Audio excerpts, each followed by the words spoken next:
계란을 한 바구니에 담지 마라는 유명한 투자 조언이 있잖아.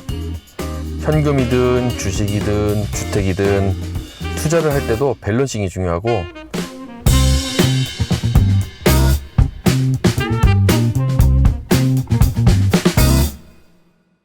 아프가니스탄 사태에 대한 뉴스를 보면서 미군 수송기에서 떨어져 죽는 사람들이 있었다는 소식을 봤지.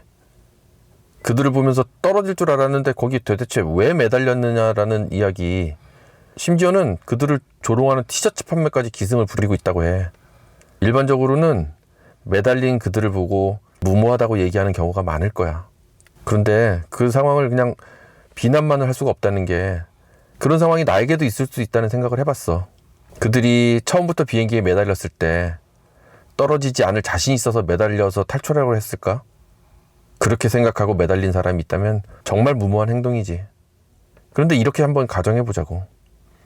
처음에는 비행기 앞에 많은 사람들이 길을 막아서면 비행기가 움직이지 않을 거라 생각하고 막아섰던 거지.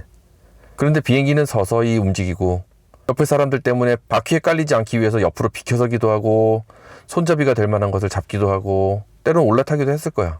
만일 비행기가 어느 정도 속도를 내다가 속도를 살짝 줄였거나 해서 그들이 탈출할 시간을 확보했다면 아마 뛰어내렸을 수도 있는데, 이미 그들은 달리는 비행기에서 뛰어내릴 용기는 없이 더 빠른 속도에 어쩔 수 없이 매달려버리게 되었을지도 몰라. 상당수의 사람들은 너무나 빠른 비행기 속도에 이미 떨어져 나갔지만 스스로 뛰어내릴 만한 용기보다 조금 더 힘센 사람들이 끝까지 붙어 있었겠지. 이미 주체할 수 없는 속도로 이륙을 했고, 그때까지 버텼던 사람들이 공중에서 400에서 500km나 되는 속도를 감당하지 못하고 추락을 한 거지. 이런 경우를 우리는 주변에서 사실 흔히 볼 수 있다고. 마약을 하는 사람들, 호기심에서 시작했다가 빠져나오지 못하고, 도박을 하는 사람들, 처음엔 작은 돈으로 시작했다가 점점 커지고, 사기를 당하는 사람들, 보이스피싱 당하는 사람들, 이런 사람들도 만약에 처음부터 노골적이었다면 말려들지 않았을 수도 있겠지. 그런데 자기도 모르는 사이에 점점 말려 들어가서 결국은 손해를 보는 경우가 많다는 거지. 지금 우리 경제도 너무나 위험한 것은 사실이야. 이때 판단을 잘못해서 자신의 밸런스를 유지하지 못하고 큰 빚으로 투자를 할 경우, 만일의 경우는 손실을 보게 되면 큰일이라는 거지. 부동산 투자, 주식 투자 등도 마찬가지야. 만약 50%의 빚으로 투자를 했을 때 상승기라면, 그래 100%를 상승했다고 치자고, 처음에 50%의 빚은 상대적으로 작게 느껴질 거야. 그런데 반대로 50%가 하락한다면 깡통주택, 깡통계좌가 되어버리는 거지. 이때는 상실감도 크고 이미 감당할 수 없는 상황이 되어버린다는 거지. 주식에 투자된 현금도 주식이 하락할 때 손절하는 게 힘들고, 주택도 무리한 대출을 통해서 구입하게 되면 하락의 시간이 닥쳤을 때 힘든 상황이 오게 된다는 거지. 계란을 한 바구니에 담지 마라는 유명한 투자 조언이 있잖아.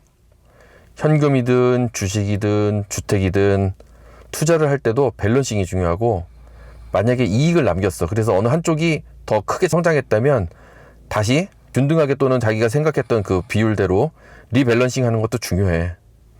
그 원칙의 중심을 잘 잡지 못하면 아마도 어느 한 군데서 자기가 상승했다는 곳에 더 많은 투자를 해서 지금까지의 상승을 한 방에 날려버리는 우를 범할 수도 있다는 거야. 달리는 비행기에 무리해서 타지는 말아야 한다는 말을 하고 싶은 거지. 처음부터 감당할 수 있는 모험을 걸어야지, 감당할 수 없는 것에 무작정 베팅을 했다가는 남들에게 손가락질 받는 것을 넘어서 목숨이 위태로워질 수도 있다는 거지. 저 비행기라면 저지하기 위해서 함께 동참하는 것, 정말 문이 열리고 탈 수 있는 기회가 생길 수도 있으니 적당한 선에서 저지를 해봐야겠지. 다만 비행기의 속도를 감당할 만한 힘이 없다면, 어느 정도 속도가 붙고 있을 때 다리가 부러지는 한이 있더라도 적당히 뛰어내릴 수 있는 용기도 필요하다는 거지. 사람은 자기에게 맞는 그릇이 있어. 나의 그릇은 얼마나인지 잘 생각해 보자고. 그리고 그 그릇을 조금씩 키워나가자고. 경험을 통해서 더 큰 그릇을 만들 수도 있을 거고, 적당한 기회를 이용해서 더 큰 그릇으로 바꿔보기도 하고. 다만 그릇을 키우지는 못한 채로 한 번에 너무 많은, 감당할 수 없는 음식을 담으면 죄다 쏟아버리는 결과를 낳게 될 거야.